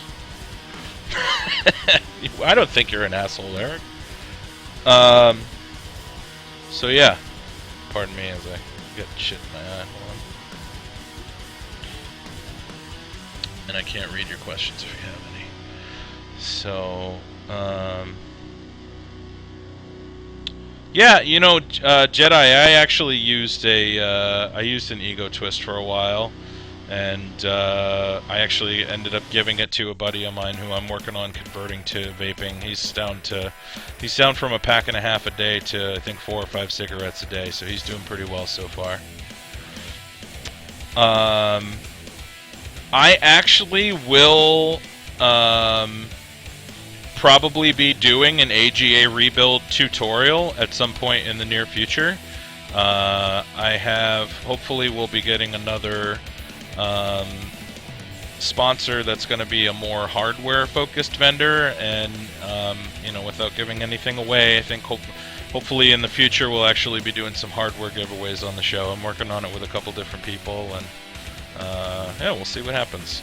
I'd like to get a hardware vendor as well as the wonderful juice vendors that we already have on the show. So we can do some rebuildable giveaways like AGAs and the Phoenix clones and stuff like that. So can I Can I wick an AGAT? I'm not sure I know what you mean. Like, oh, a U-wick an AGAT. Actually, I'm not sure. Does it have two wick holes on the same side? I can't remember. I thought you were asking me if I could wick an AGAT. I didn't know what you meant. I misread it. Yeah, I mean, as long as the fill hole is not... As long as there's a third hole. If it's just a wick hole and a fill hole, if you put a U-wick in it, it's not going to wick properly because the air is going to have a difficult time getting into the tank to replace the juice that's coming out of the tank. You could use a fill hole to put the other end of a wick in. It depends on the location. If it's on the opposite end of the positive post, you can't do a U-wick that goes over the top of the positive post because then the wick will be in contact with the top of the cap, and yeah. So it really depends on the location. I'd have to take a look at what it looks like under the top cap. I honestly don't remember what it looks like, so. Let's see. How are we doing? Oh, wow. It's only 25 minutes left of the show. Crazy. It's flying by. So you can do a U-wick. Yeah, I haven't taken a look at what it looks like under there, but yeah, if you've got 3 holes in it, as long as the holes aren't positioned in such a way that they're, you know, the 2 juice fill holes are on the opposite side of the wick hole, then you should be able to set up a U-wick in it.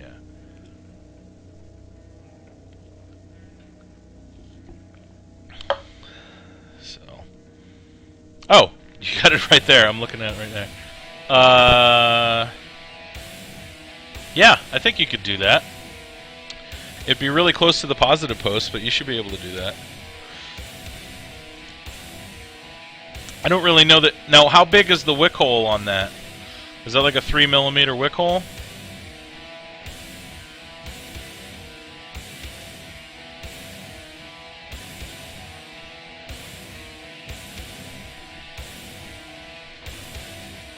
Yeah, I mean, so yeah, I mean, you can set one up, but if you've got a 3mm wick hole on it, like, why? Why even bother? It's just a pain in the ass, you know? I mean, if you can set up a straight wick, and have it wick well enough to keep up with the wattage that you're pumping through your device, then why bother setting up a U-wick? It just takes more time, and it's a little bit more difficult to wrap a coil, and, you know, I prefer to set up a straight wick. The U-wick I only use when I have a device that's got a small wick hole, and I can set up a U-wick in it, like I said, with like the, I mean, I keep saying Hellfire, but that's the only thing that actually, that's not true.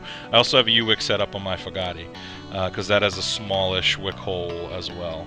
So I think that one's a 2mm. So anything with like a 2mm, even a 2.5 is like borderline, especially if you go down to 0.7 ohm, or even a little bit lower than that, trying to blow your face off. So yeah. Let's see, what do we got on the tap? Do you guys have any other questions about the U-wick?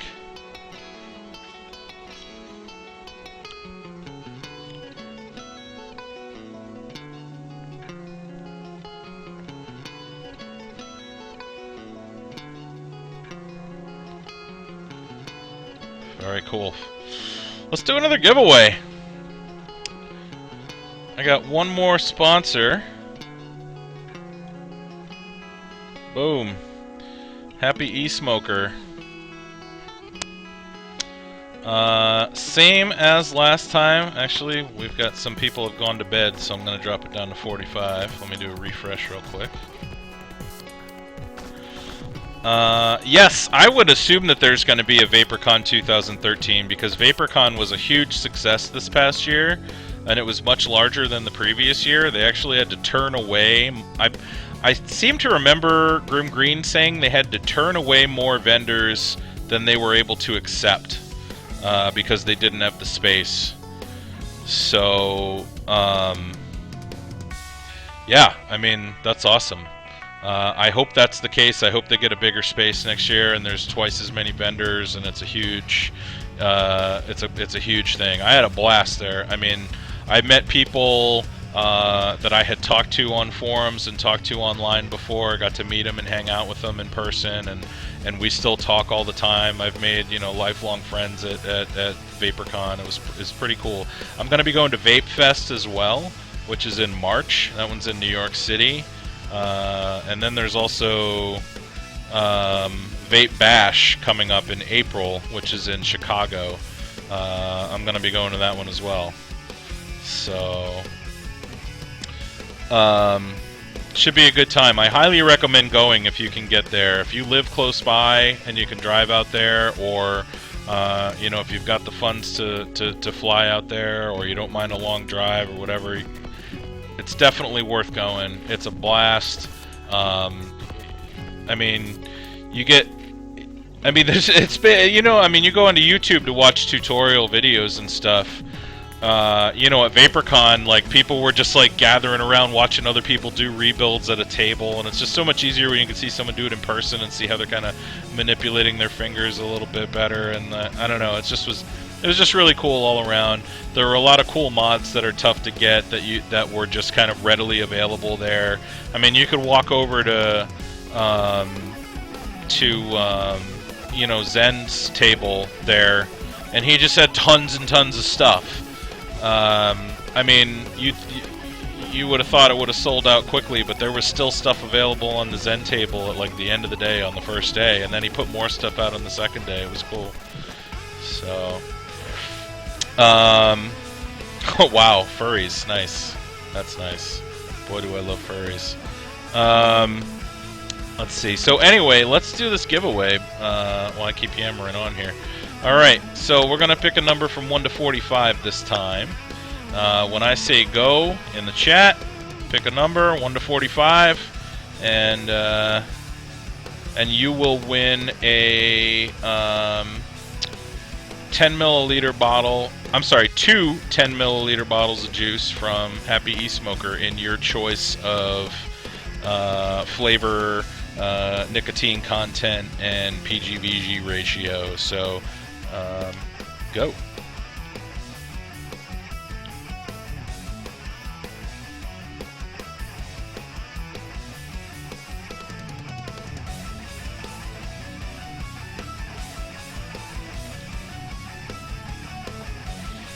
Alright.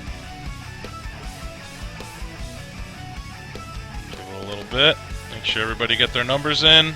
We got 5 seconds.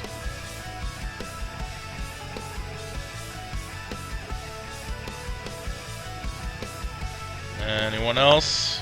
Any last minutes? Alright, I think we're good. And stop. Alright. Let's see what we got. 43. Alright, Ghost at 44. Oh, nice. Phantom Prowler, 43. Piff to Bearded. Congratulations, Bearded. Mr. Bearded Vapor. You just won on a Piff. Awesome. If you click on my name on the chat, vapeon.tv, send me a PM. I will reply with my email address if you could send your shipping info, nick level you want, the 2 juices you want. It's from Happy E-Smoker, as you can see on the screen. That's their website. And yeah, congratulations. So yeah, get that PM over to me, and I'll get you my email address. Just get that over to me, and I'll send that over tonight, and hopefully they'll get it out to you soon. Just try to be patient with the giveaways, by the way, guys. I know that, you know, the priority for them is obviously the paying customers. Sometimes it can take a couple of weeks for it to get out to you, so just be patient. So, all right. Well, we've got about 15-20 minutes or so left, and so this is the point of the show where we just kind of do some open Q&A and you know, talk about whatever you guys want to talk about. So, you know, are there any new interesting mods? Yes, exactly, Bearded. Just email me your shipping address and then what juices you want and nick content and all that stuff. So,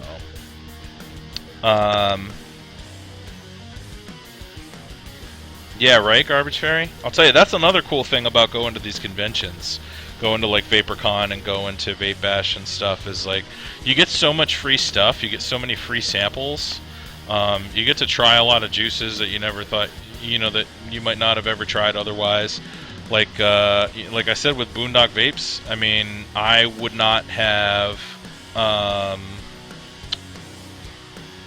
There's going to be quite a few vendors at Vape Bash Ghost. I think a lot of the same people that were at VaporCon are going to be there. A lot of the vendors that sell some of the nicer stuff, like Electro Nick Sticks and Clouds of Vapor and all that.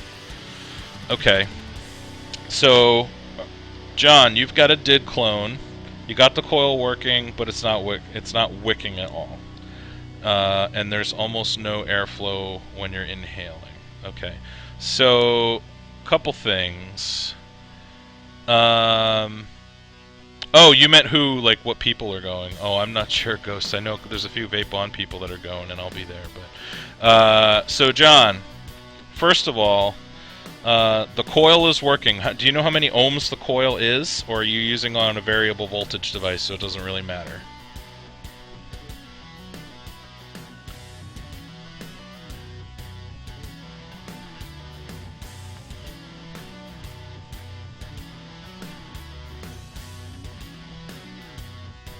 Did you just hold it up on the side cam and I wasn't paying attention? What mod are you firing that on? On a VAMO, okay, cool. Alright, so, alright, well that part of it you've got down pat. How close is first of all, how close is the wick and the coil to the air hole? A, are they lined up? Is the air hole lined up directly with the coil? And B, like how close is it to the wick hole, or the air hole, I'm sorry. How close is the wick to the air hole on the inside of the chamber? Is it possible that the wick and coil are so close that it's restricting the airflow?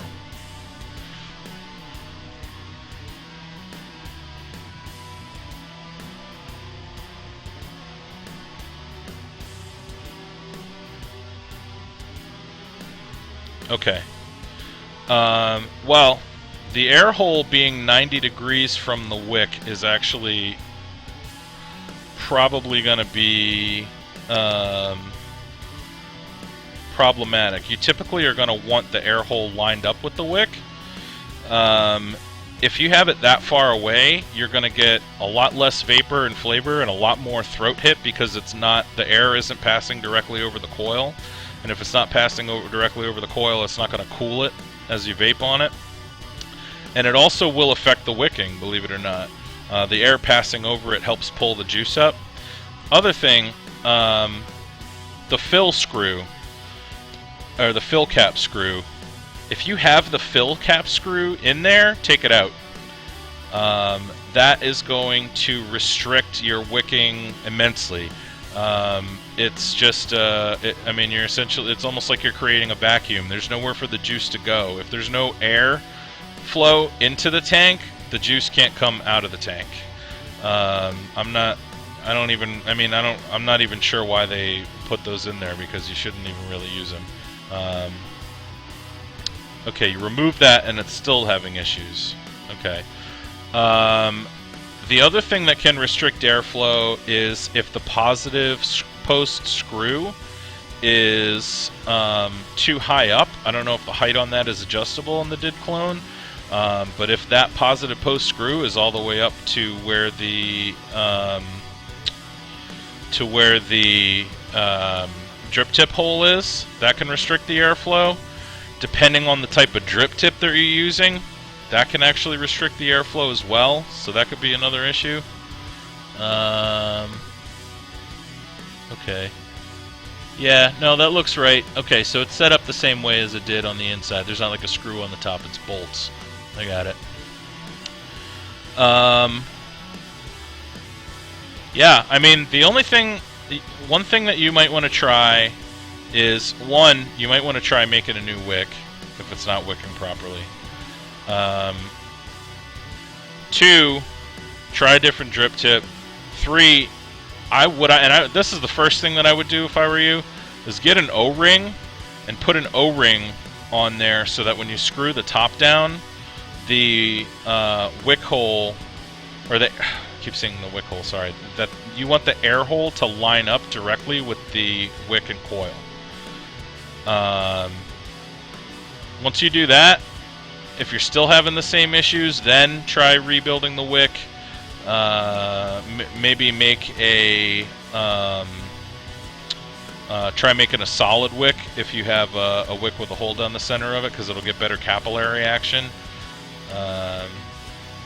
Still no airflow. So like when you pull on it, you're not getting any drag at all.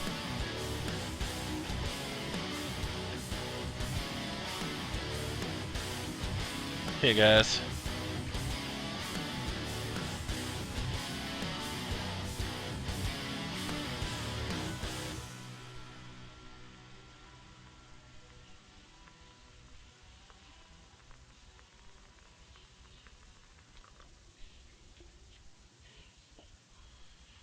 Almost none. You pull the cap off and it's full of vapor. Okay, so it sounds like it is wicking properly. You're just not able to. All right, now try this. Take the drip tip off and take a drag off of it.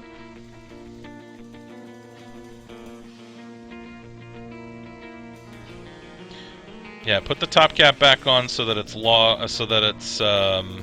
lined up, so that the air hole is lined up with the wick, and then take a drag on it with no drip tip on it. You might get a little bit of spitting in your mouth, but see if that works. Really?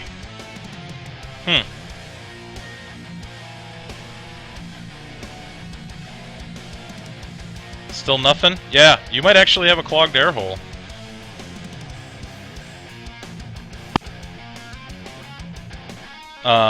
Did you take a look in the air hole?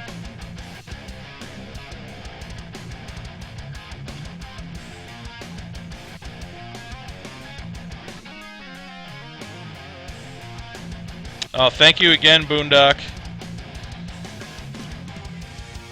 Thank you, and have a lovely evening. Thanks again for doing the extra giveaway. That was awesome. I mean, thanks for doing giveaways at all, but thank you especially for the extra one.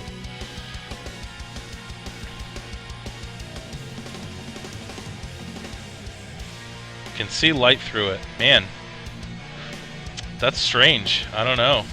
It's tough to see it on. I'm having a hard time seeing it on the side cam. I can't really. Maybe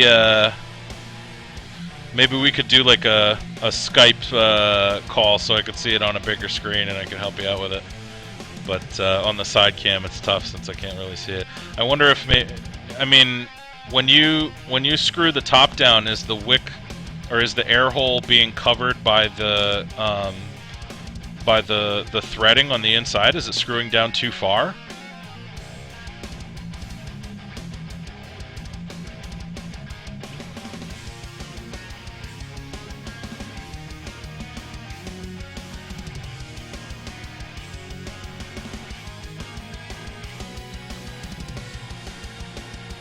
Because that would make sense.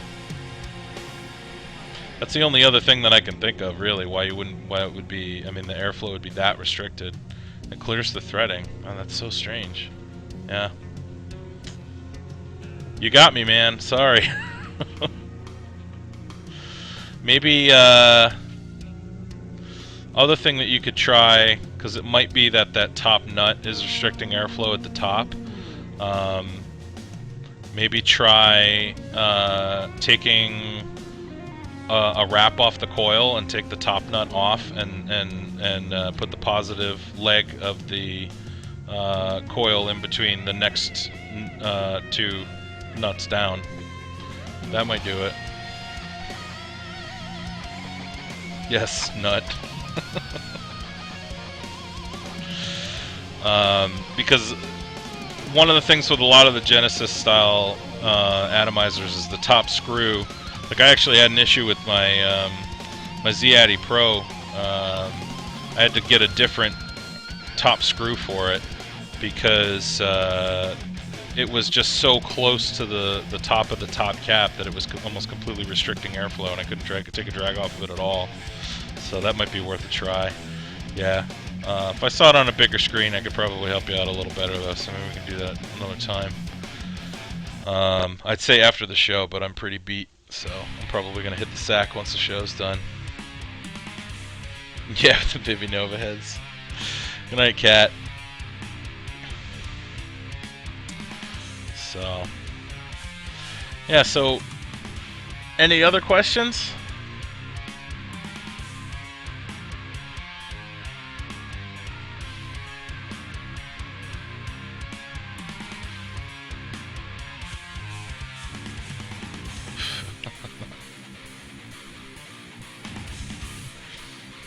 I will lay down softly on it.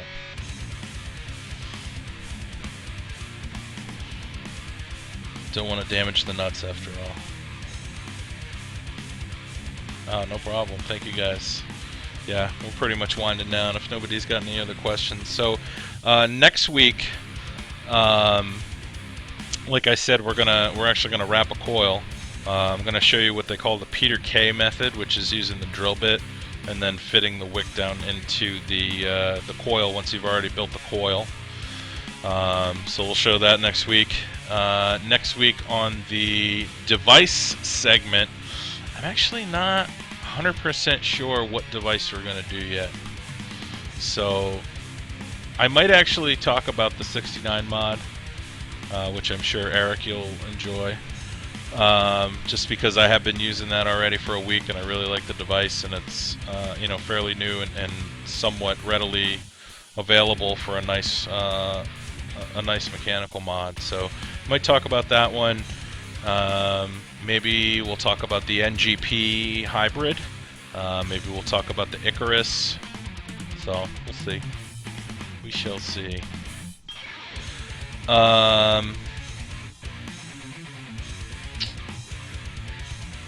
Dog? Silver dog? Is that what you're saying? Could do the silver dog next week too. Maybe we'll do the silver dog next week. I hate to review that before I get the upgrade kit for it, though. I feel like that's not fair to Del Boy. You know, I mean, like when there's a known, it's kind of like what I was saying about the AC9 earlier. I kind of felt bad, you know, reviewing stuff that's already been fixed. But okay, yeah, we can talk, Eric.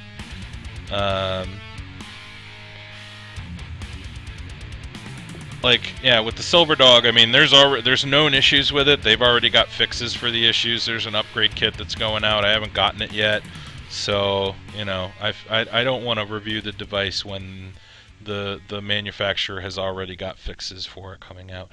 Maybe we'll do the roller next week. That's another newer mod. That's a nice one. I've actually got one coming in the mail in a couple days. So. So yeah, we'll see. Oh, Master Vapor. Oh, I didn't even realize who you were. How stupid am I? I just realized that you're Chaz. Sorry, Chaz. There's a lot of people in the room, man. I can't keep track of everybody's fucking handles. I don't know. Hi, Chaz. You've been here all night. Thanks for hanging out. So Chaz is a buddy of mine, and yeah. I didn't even realize that he was who he was. I forgot that Master Vapor was one of your handles, man. You got so many damn nicknames. But yeah, hi Travis. You're a little late for my show. We only got 5 minutes left. In fact, I'm falling asleep at the wheel here. So, I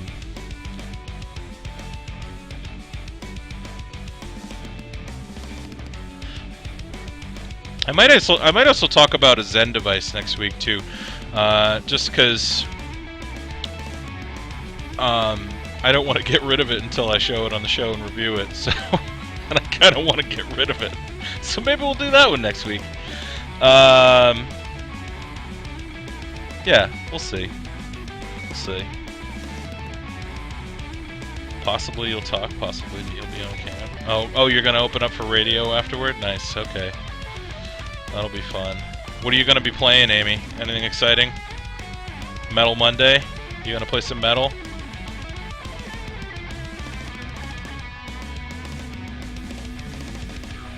Nice. Alright. Thanks, Chaz. I'm glad you guys enjoyed the show.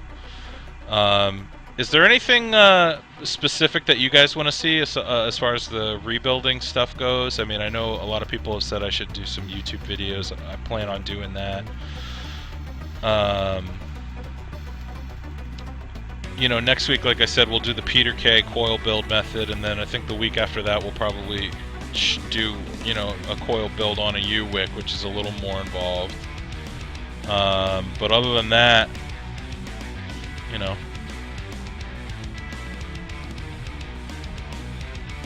I don't know, Knights, actually. I haven't checked. I don't have my email open. Let me see. A sec.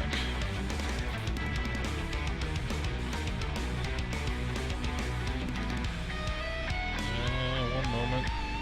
Your AGAT has a burnt taste.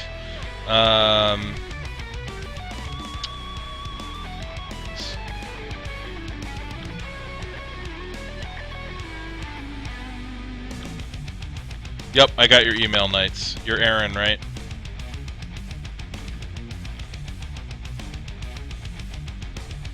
Other Aaron. Sorry if you don't want me to say your name. I just realized I probably shouldn't have done that. His name's not Aaron. Alright. Can't get clean taste out of it. Okay. A lot...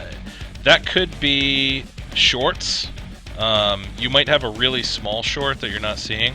Have you tried firing it with, have you tried firing it with the top off to see whether or not any of the coils are glowing when they shouldn't be glowing? They should be wicking and burning juice.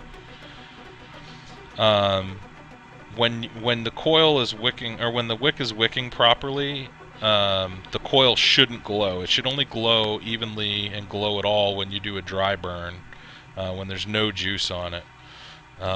You may want to try... okay, well, when they glow it's even. That's good. That means you probably don't have any shorts. But if it's glowing when you have juice in there, that means it's not wicking well enough. Like I mentioned to John earlier, try taking the fill screw out if there's a fill screw in there, because that's going to prevent it from wicking properly. The wick stays wet. So is the coil not glowing when you fire it with juice in there? Is it actually wicking right?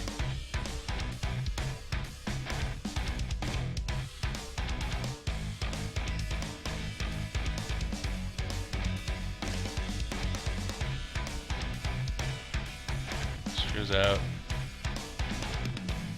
Starting to clean up now, but it's taken days. Yeah, you know what? You might have had a small short that's actually just working its way out. A lot of times, what happens is if you have a little short between the coil and the mesh, it'll eventually build up an oxidation over time anyway, just from firing it. There'll be a little bit of a layer of burnt juice in between the coil and the wick. So that might be why it's starting to go away now. I mean, one way to tell if there's a short or not is if you get the same resistance measurement from the piece of wire before you wrap the coil as you do after you wrap the coil.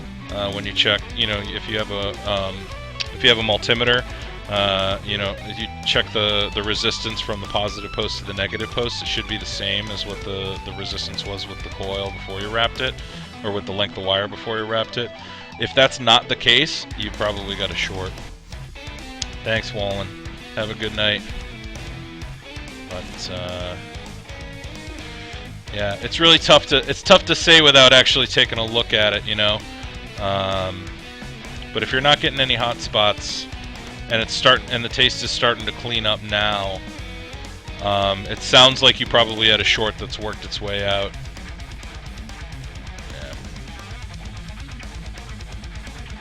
But alright guys, I am wrapping up. It's 11:01 and it's time for me to get some sleep.